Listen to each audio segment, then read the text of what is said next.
think the most important values in sounds now are about enhancing diversity, but also very much it's about transparency in the curating process, and it's very much about inclusion and involving and enhancing the artist selections that we are working with to give space to new voices.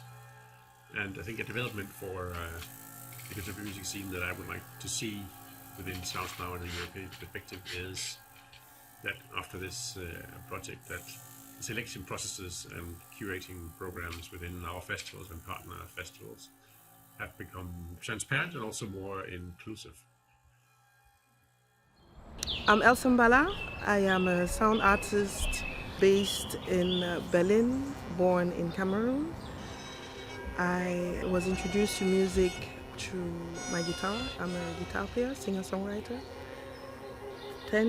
I would say 7 years I've been more into electronic music and graphic score. So I design graphic score also as a way to de-westernize music theory and to just expand the understanding that we have of sound and musicality.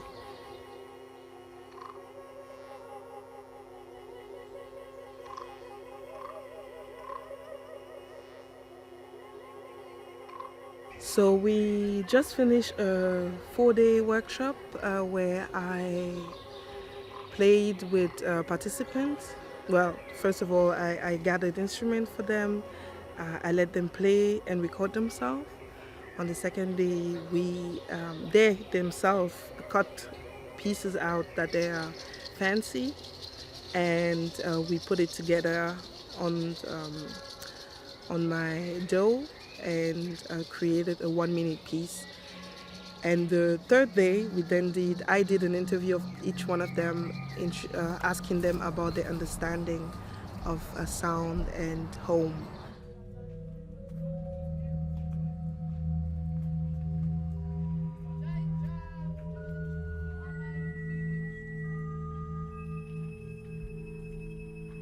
Sounds Now really came out of a fairly informal collective of contemporary music festivals that had been working together, co-producing, co-commissioning work for maybe the last decade.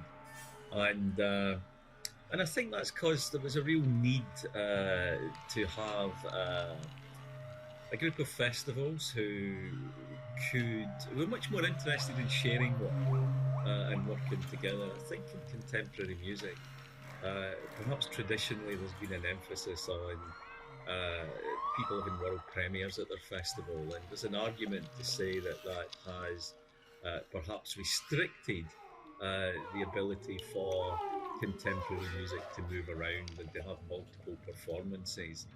And if it doesn't have those multiple performances, of course, then you're not really building a new repertoire or new audiences for that work. So there was a group of festivals who were more interested in multiple performances of work and sharing work. And that then also made things very affordable and allowed the ability to invest in a younger generation of performer and artists, because you could invest a small amount in a commission or a production, and then if you're sharing that between 5-6 festivals, then the artist knows there are 5-6 performances in 5-6 territories right at the beginning of the project, and I think that's a very attractive proposition for everybody. Hi David, it's Stephen calling. I'm just wondering if you were there. It's about 5:10. I got a call from Vince saying that he couldn't come over tonight, that he really couldn't face it, and I can certainly understand that. But maybe you and I should still get together. I just don't know. I'm Zubin Kanga, a pianist, composer, and technologist. I co-commissioned Answer Machine Tape 1987 by Philip Venables, alongside co-commissioning Sounds Now festivals, Time of Music Festival, November Music, and HCMF. Answer Machine Tape 1987 focuses on New York visual artist and AIDS activist David Wojnarowicz, and the turbulent period leading up to the death of Peter Hujar, his former lover, close friend and fellow artist, from an AIDS-related illness in 1987. The work's focal point is Vorinarowicz's answer machine tape from the days leading up to Hujar's death, featuring calls from Hujar, other artists, friends and lovers, to explore not just his life, but that period of the New York art scene, queer history and the AIDS crisis. I want safer spaces for queers. I want silence and fresh air and access to fresh water. I hear birds are singing. Oh, what a sad song. Where did they go? I want mistakes, more mistakes, and errand journeys. I want my friends to be here, nothing more than my friends and lovers and dreams and survival. We are many.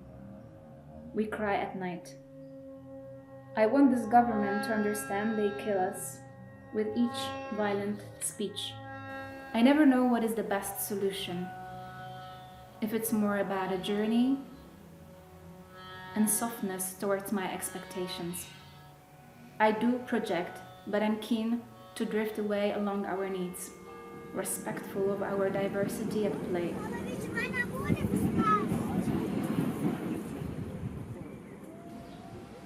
For me, what is very important is that this international professional meetings are happening in Warsaw because in post-pandemic times and during the Russian invasion on Ukraine, it's pretty crucial and urgent to support the artistic communities that are here because they very often include Ukrainian and Belarusian artists and professionals that escaped the countries invaded.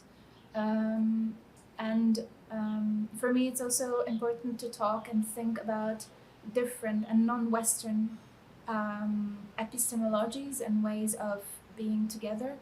And also because when we look at the broader European map, these countries are very often marginalized and have lower visibilities comparing to other Western countries.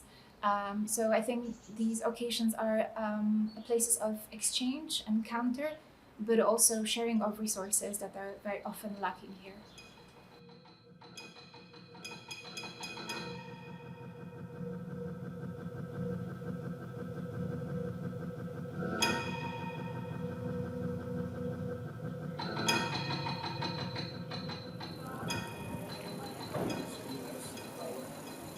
I'm Maarten Bijgens. I'm director of Festival 2021 and Transit. We are in the buildings of Stuk Art Center in Leuven, in the middle of an edition of New Music Festival Transit. I'm Heloisa Amaral. I am a musician and the director of the Ultima Festival in Oslo. And I'm Tom de Kok. I'm also a musician and programmer at Wilde Westen Kortrijk. Thanks so much. It's been an amazing time for me to be back in Catholic. It was actually before pandemic time. I performed here at the Sonic City Festival. It was before I released my debut album. It's called Aira. So I'm very happy to be back in here. Thanks very much for having me. I'm going to use a sound which I field recorded a few years ago in Japan. More precisely, I recorded this sound of ocean in Fukushima. Probably you also know about the disaster of nuclear power plant in Fukushima. I was at the time invited to go to Fukushima to perform at the ceremony. It was to celebrate, reopen the area for the local people who used to live there for the first time since then. Of course, for those people who grew up in Fukushima, Fukushima is only one place for them as a home, and especially for those people who lost their family or precious friend or someone beloved by the disaster. Fukushima is, again, only one place they have memory of them attached to the land. Perhaps it's interesting to think about that there are two many different ways of understanding the colonization, I think, in the context of contemporary music and in the context of Silence Now as well. Like one of them is a very concrete, let's say, question of representation of voices that haven't been part of a certain like dominant discourse. And then we have examples of that in some of the productions that were shown at Ultima, for example, where one example that I particularly like is it's a concert by Hatis Noit, the Japanese singer who integrates many different types of folk music in her singing, and is very and mixes them in an interesting way, like both with her own voice and with looping and electronics. So we have different musical genres, but also different cultural perspectives.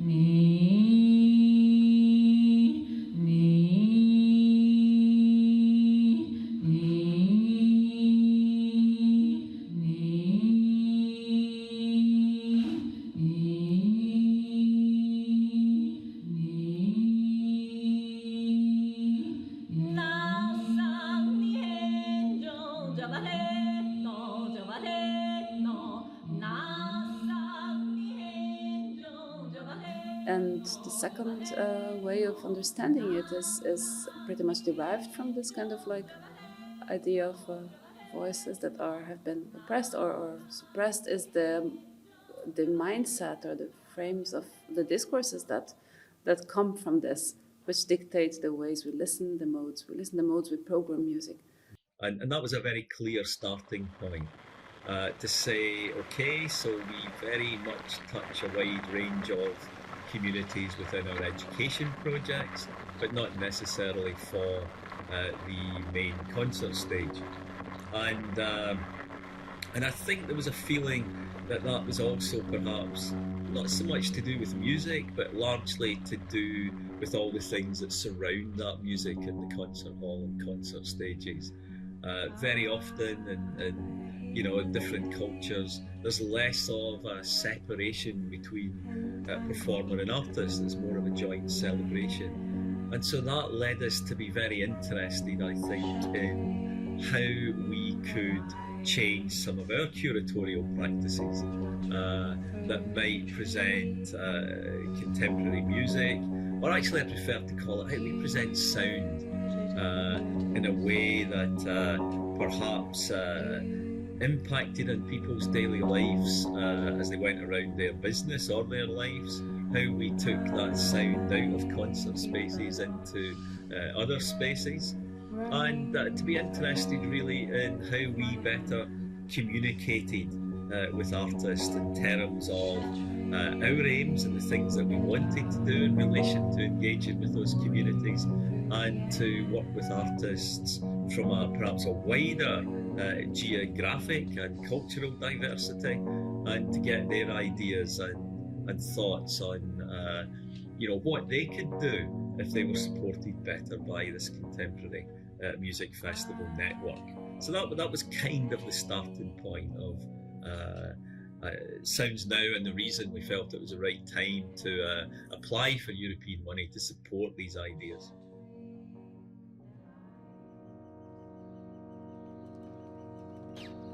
So Mo created a sound piece last year, and he came again this year to create a sound piece inspired by the natural environment where we are, but also he wanted to sort of connect somehow with the African community in Belgium, so he created a piece called Lumumba's Groove, so referencing Patrice Lumumba, the history of colonization in Belgium. I'm Christine Ayene, and I'm leading the curating lab here at Musica in Klankerbos in Belgium. And the inspiration behind the project was that when I was invited to develop a lab, so really a workshop, a curating workshop, the first thing I did was look up Pelt, because I didn't know where it was in Belgium. And I became really interested in the fact that it's in a region that's at the border of Germany and the Netherlands. So I started thinking along the lines of nature, because we're in the woods here, and also borders and how borders are construct. As an African person traveling, I've always been aware of how we perceived, either people from migrant background or just traveling, even if you have a European passport, as a black person, you're always seen as a suspect or, a possible illegal immigrant. So like this notion of borders is something that I've been interested to address. So as the curators, we also need to address audience outreach. How do we reach out to disadvantaged audiences? It's things like, I know that when I do a project with any institution, I will ask what kind of audience they're going to have, if it's paying, because obviously if you have to pay, there would be less visitors, and in which case who will not have access to this project. So like it's questions like that we need to ask. Connected to this is also how we look at ourselves as organizations, and that's probably sort of the least visible part of the project, but maybe equally important. I would say that we have an approach which is more or less about a 360-degree approach to change. Because I believe personally very strongly that if we don't change our organizations from within and the way we work, then we won't achieve the other goals. And that's very much about our own single festival on the one hand, but I think it's a lot more about how we work together and how we perceive each other, and that we through this project can also give space to these processes together, and thereby also create this on a European level.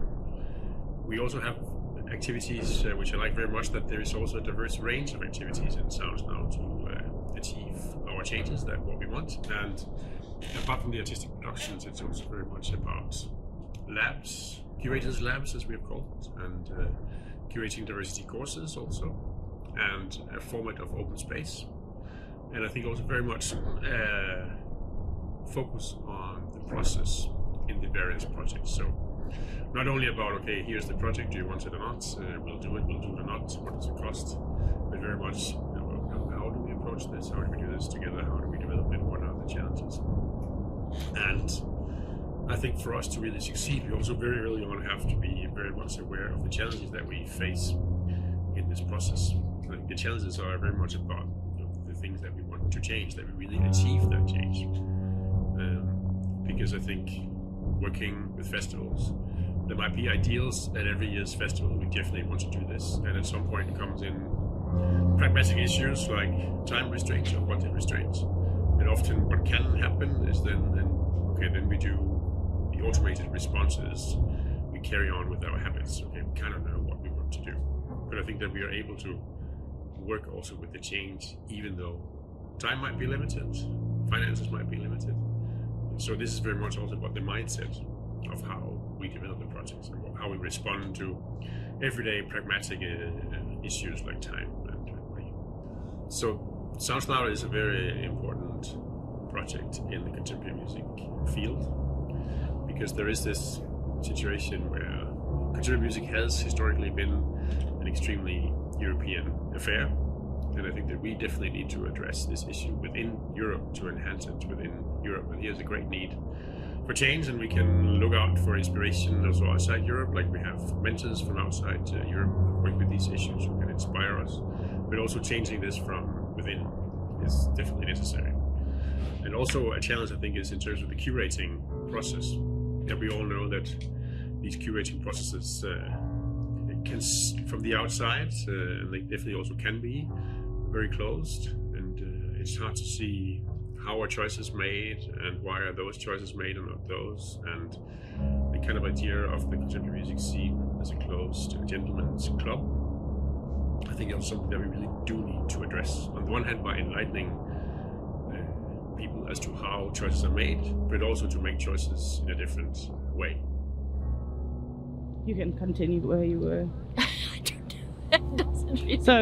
So it was previously more male. Focused male, male and West European. As in the network we know as institutions, and we were very aware of that, and we wanted to do something about it because we were sure that this is not a typical West European thing. It's worldwide thing, and to open up this perspective, we wanted to make things possible within our organizations and within our festivals. So that's actually what we did.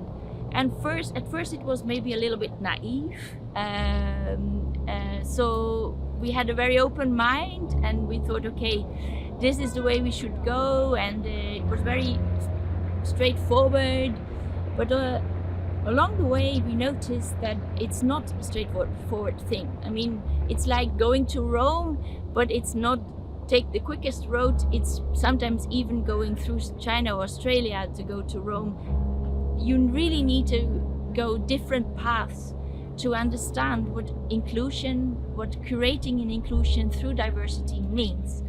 And that's something which we realized after 5 years. It's an ongoing thing. It's not finished yet. It's not after 5 years, okay, check the box, we go for the next topic or something or item. No, it's really about a continuously thing and creating an attitude. And that's we learned along the way, and that's as well what we will do and discuss in the final symposium which will happen in October 24, together with Transit Festival and Oor Traders Festival in Belgium. And we will look into this topic like, okay, you have institutions and you have this more grassroots practice. You have the inside-outside perspective, but you have the top-down, bottom-up perspective. So it's a 60 degrees way of looking to curating and inclusion through diversity.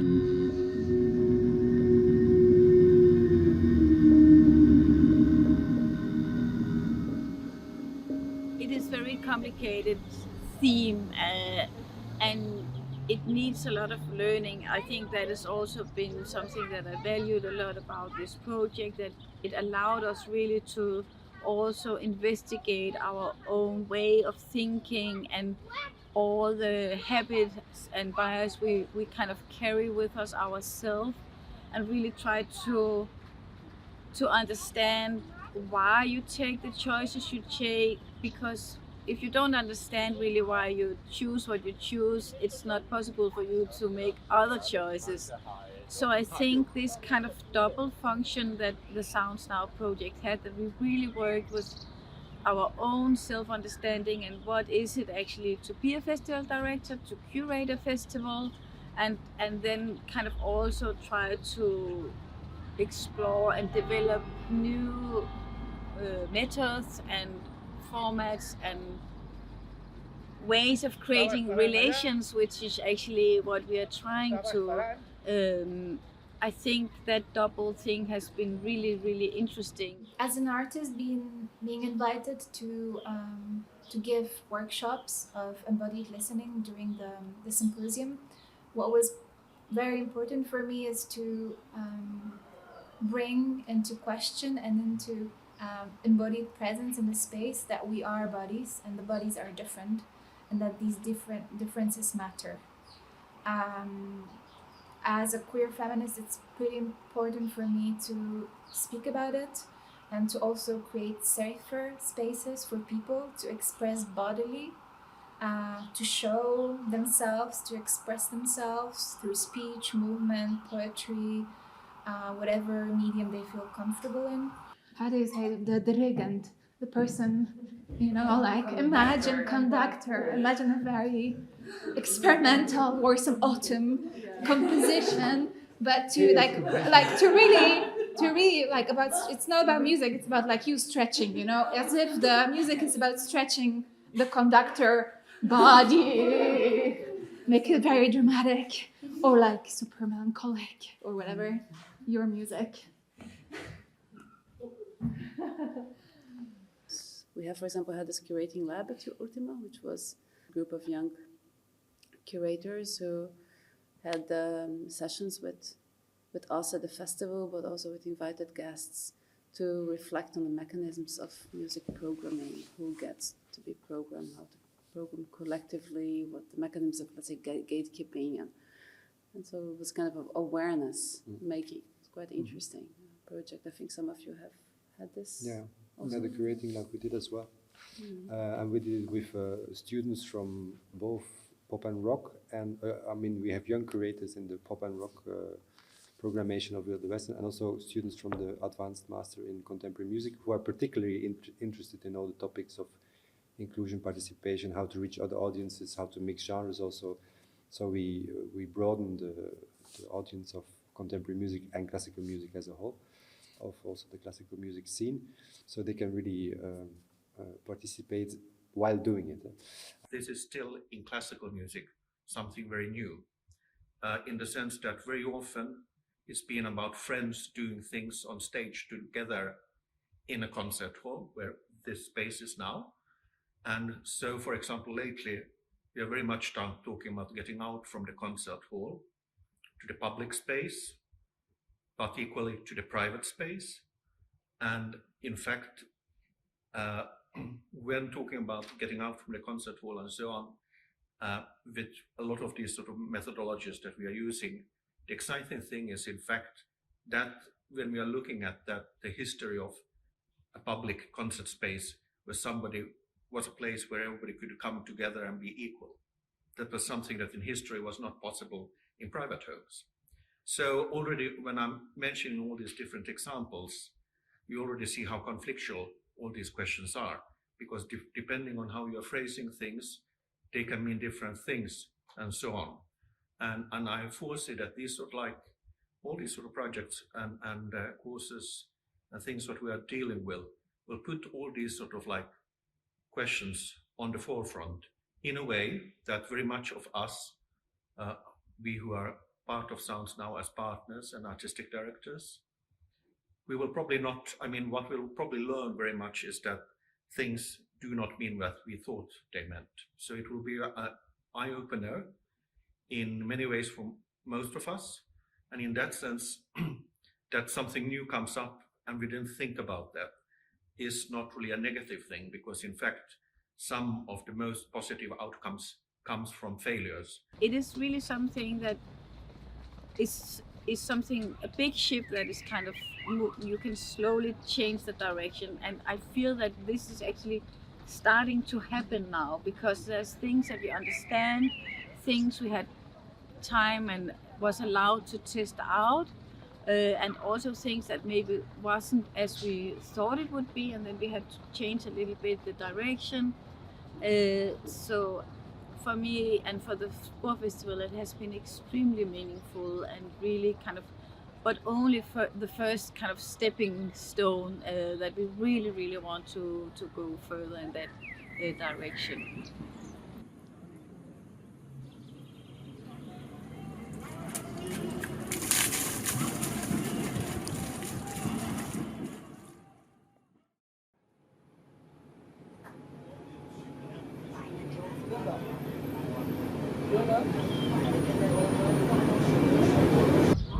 Hello, my name is Eleni Iconiadou. In Kypseli, the municipality the municipality market of Kypseli. It came out of conversations we started having in 2019 about how education and knowledge in the West are very much tied to a project of dehumanization.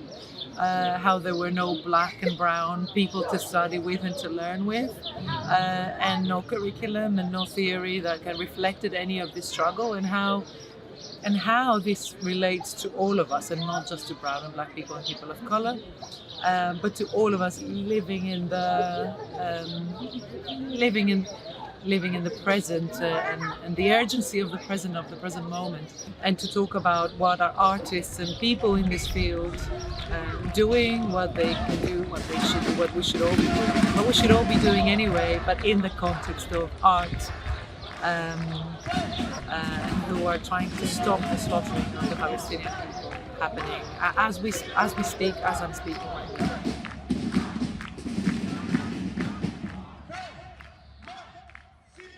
And inclusion is only possible by looking towards the diversity within the society, and specifically for music and sound art, it's something which maybe it's a little bit more like technical approach, which makes the level of attending very high. But that's what we want to do with Musica, to make it very easygoing, very easy to understand in the way you are at that moment. So you develop through your own experience in what sound art and music could be, new music could be. And I think that's an important thing we do. But that's, of course, this diversity is through going through very young children, but as well professionals, amateurs, pre-professionals, and broaden up and make this connection. It's all about connection, which the project actually is about. Then the question is raised: what is contemporary music? I mean, is it academic, classical, Western music, or can it be much more than that? And which festival wants to go in that discourse or not? So it's a big question, and I think we're all struggling with this. Yeah. Yeah, I think that sometimes we are very much focused on, let's say, opening our field, whereas perhaps we just need to redefine what it is, and then by doing that, and then by including other artists and what they really care about, then we are going much further than just a question of presenting a body that hasn't been on that stage. It's about what this body wants to do and not about what this body represents. So it's kind of the next steps, or actually the most important steps is to... And one very particular challenge that can still be developed further is that it's always a festival that's being programmed by a programmer, artistic director, or whatever that function is. So the tension between somebody deciding what to program and what not, and the possibilities of things of diversity within the field is always going to be some kind of tension, and the willingness to give up some of that ownership as a programmer of your own festival, that's a very tricky thing, and it takes a lot of courage to let go of part of that. And maybe Sounds Now is a kind of invitation to move a little step towards that. Yes, let's hope we will develop that more in the future, this kind of collective curatorial practice, or just other ways to make decisions and to make a program happen. The festival was actually born with this idea of how can you share both the power, how can you share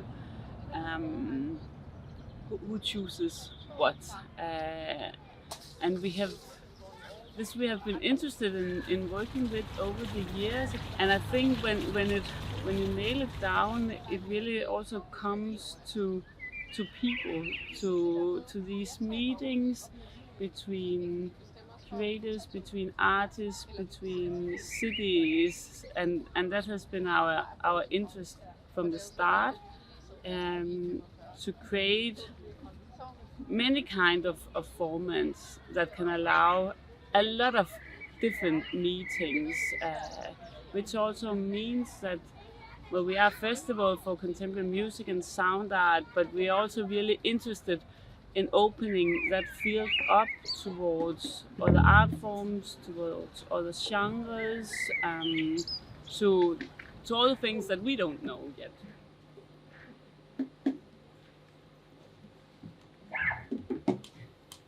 Hi everyone. All right. It's very new stuff, actually. I wonder if we even discussed how to start this song. We have no idea. Okay, good. Henning.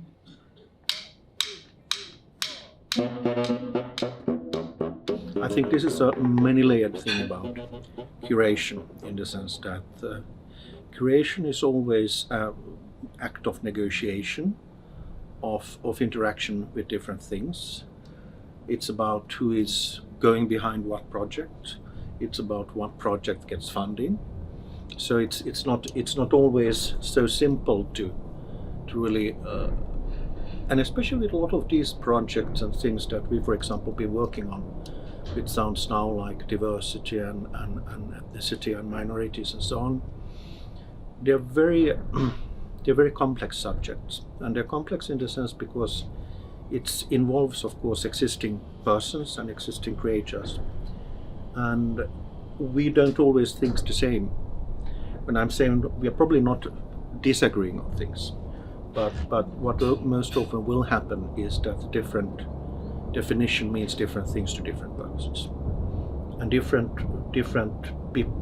if you're a creator or if you are a performer, you will want to involve yourself differently with these things.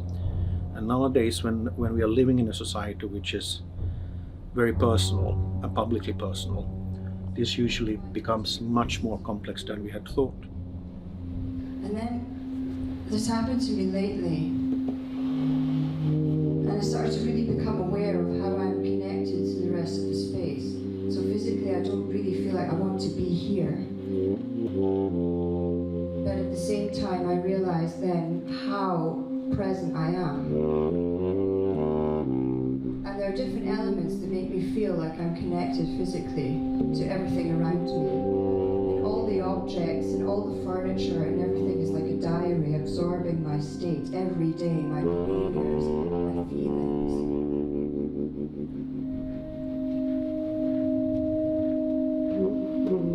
The next song is sung by the sofa.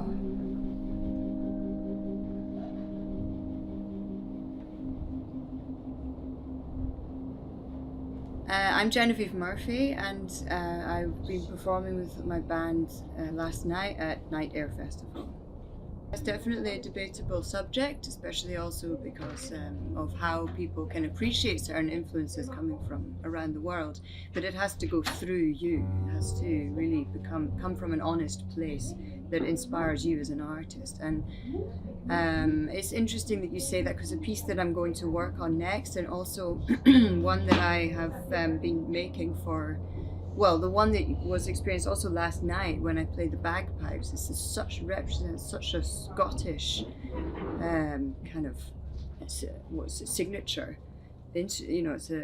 And I think that the thing that I realized about that is that I don't need to do anything more that is Scottish.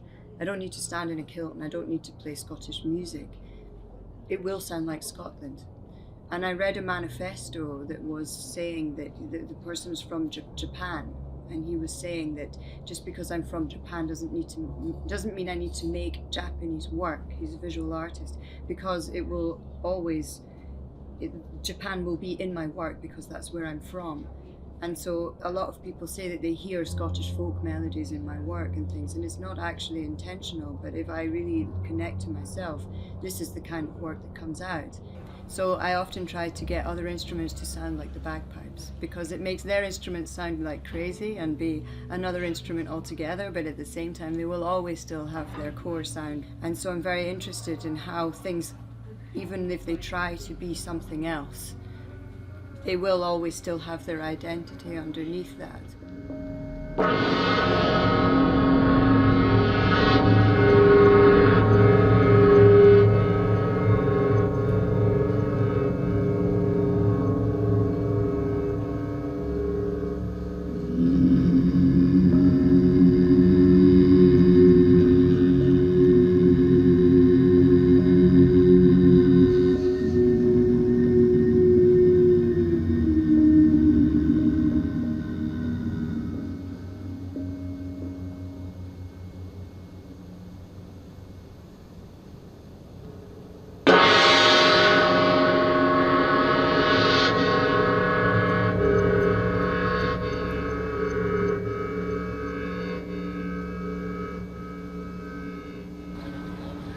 We are really taking things in a new direction also as Sport Festival. And one of the things that we feel is very important that happens now is that the supporting bodies, that the funds and the art councils, that they also really maybe also need to adapt now.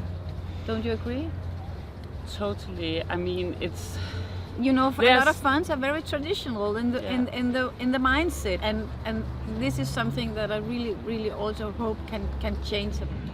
Hello, namaste. My name is Nistal. I am originally from Nepal, now based in Berlin.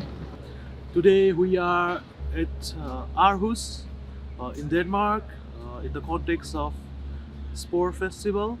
It's a very a complex question to answer, but in my context, in my practice, I feel like to be diverse means to bring various musical traditions that we are going to showcase tonight through different approaches using traditional instruments like radung is a long horn instrument that used to be played that is played by monks in a Buddhist monasteries, and also we have Nepalese sarangi.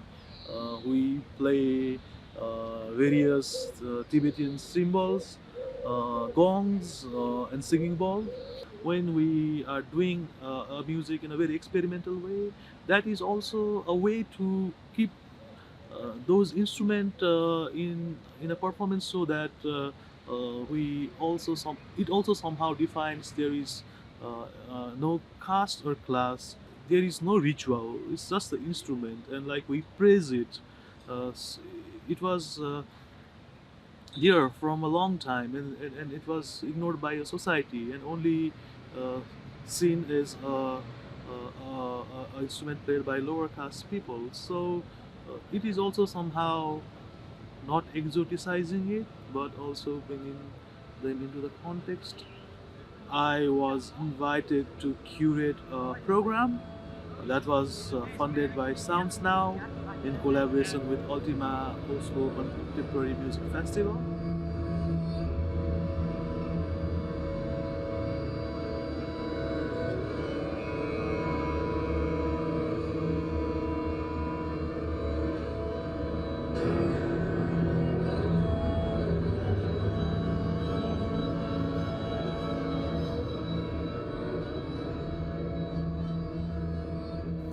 So we have to understand that such events are events really, in a sense that like you can invite people to the group process, and this group process is evolving, yeah.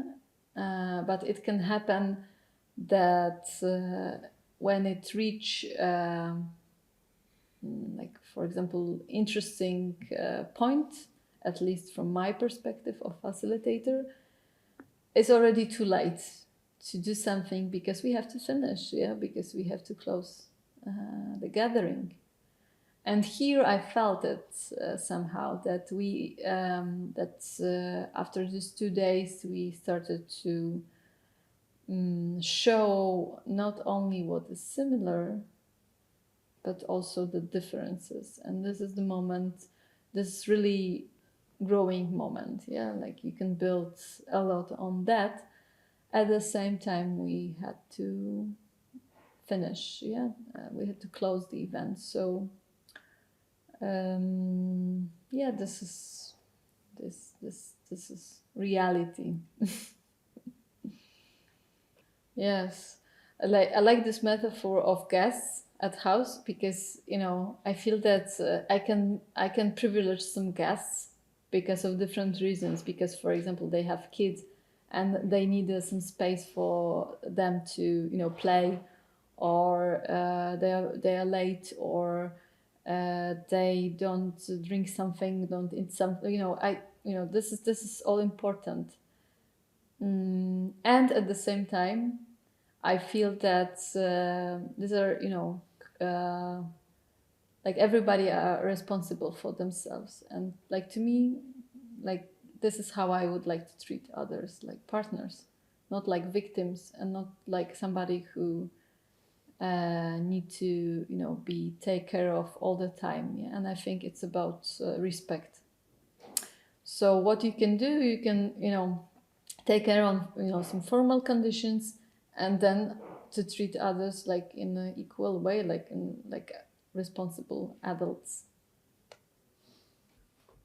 For us at Transit, one of the main challenges being involved in Sounds Now is how to go about inclusion as kind of participatory projects, being a festival that is basically presenting concerts in a very tight time space. We're in one weekend, 8 or 9 concerts. And so the entire infrastructure of us as a festival is made or is pointed towards that. And how can you accommodate something that requires a process? And that's why it's good that there are other partners within Sounds Now who have a different setup and can have this kind of developing and expanding projects. So that was one big challenge. We have done some participatory project in the multimodal project with people from disadvantaged neighborhood in Leuven, young kids who were kind of co-creating. So it was a really beautiful project, but it required us also to work with an external partner who could do this long-term trajectory with the children throughout many months, actually, towards a very, very tiny presentation moment only at a festival. So that would suggest to me that there's a gap between working with people in workshop and community settings, but we're then not transferring that to the things we're doing to invest in artists and artistic productions at a professional level. And there has to then be a better way that we can involve communities and feeling that the festival and the festival programme across all the levels that we work at is more relevant to them and their lives. If I can say something to this, it's quite interesting because this type of projects and also raise this interesting question, like we are of who has the right to use what material. No, like when you're kind of like bringing different traditions together. I was talking before about this folk music singer. So it's interesting that within Sounds Now you can also contextualize the use of these materials and who is the sender, who are the listeners, and why are we actually using them? Is it a question of pure appropriation, or is it a question of, let's say, natural consequence of a certain globalization? What does it mean to use a material here and not there? So it's kind of, this kind of questions are behind these productions. There's a very beautiful project that we're doing this year with the guitar quartet Zwerm and two sopranos, Sofia Burgos and Sofia Jernberg. And that is centered towards a kind of looking back at old archival materials, gramophone recordings from the 1920s, the very first time in history when musics from around the world were being recorded and disseminated. Music's not only kind of Western classical music, obviously that happened too, but the first time that tango, rembetico, all those type of local traditions were first recorded and circulated, and have a composer look at that material and do something with it.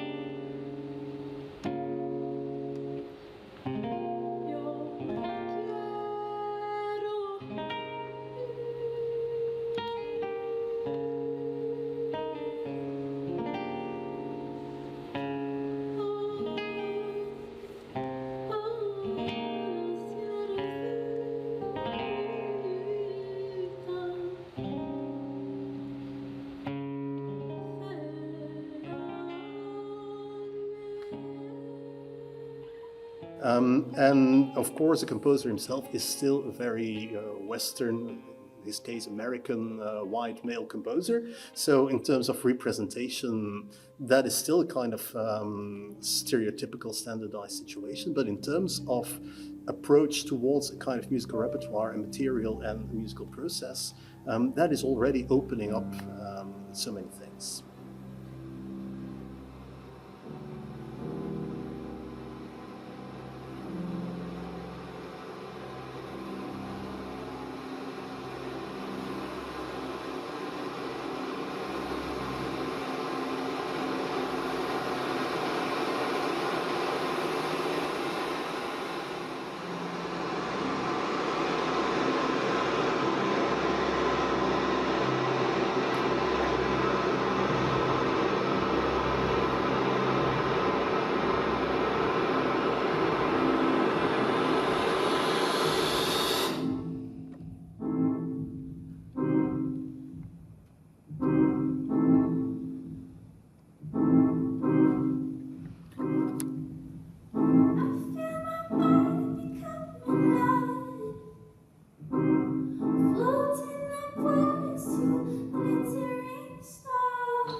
also think it's interesting because you asked shortly about the ethics in projects for children, and it's quite interesting in all this kind of like, let's say, participation projects. Some of them have, when you work with children, it's very difficult to go away from a pedagogical or a didactic frame. No, you always have this kind of like, what world do I want these children to live in, or what do we want them to learn from it? And so we had this interesting discussion, which was a preparation for Sounds Now production, which was about what do you want, how do you prepare children for life, let's say? So what kind of values do you want to defend? And there was this contradiction between the more like, in the Norwegian, I would say Norway is more typical to have this kind of soft approach. So you prepare yourself for life by feeling cherished, feeling that your voice counts, feeling that you can express yourself and be creative. So you create a kind of resiliency through this confidence, whereas some of the children that we were working with, they come from a different culture where there was this kind of harder approach where you think like, okay, to prepare oneself for life, you need to be resilient by learning to, confront hardships. Yeah. So you need to develop a hard skin. So if you're working with children that come from completely different backgrounds, you also have to see that there's many different approaches in there. The one is not more right than the other. One would automatically judge the, let's say, hard approach. But there's something about it, of course. So I find it very interesting that in whatever situation, you have to confront all this different models and ideologies. This child thing everybody has, no matter what age you are, keep on growing, keep it growing, keep this fantasy, this creativity an ongoing thing. Keep on listening, because we are in a very visual world. Keep on listening, be more attentive. Do you say that like that? Be more attentive. So yeah, I think that's a very important message for the future. And that's why we work with all kind of generations, but not separately, but we really go for this intergenerative perspective. Is that correct? Intergenerational. Thank you. We really go for this intergenerational perspective.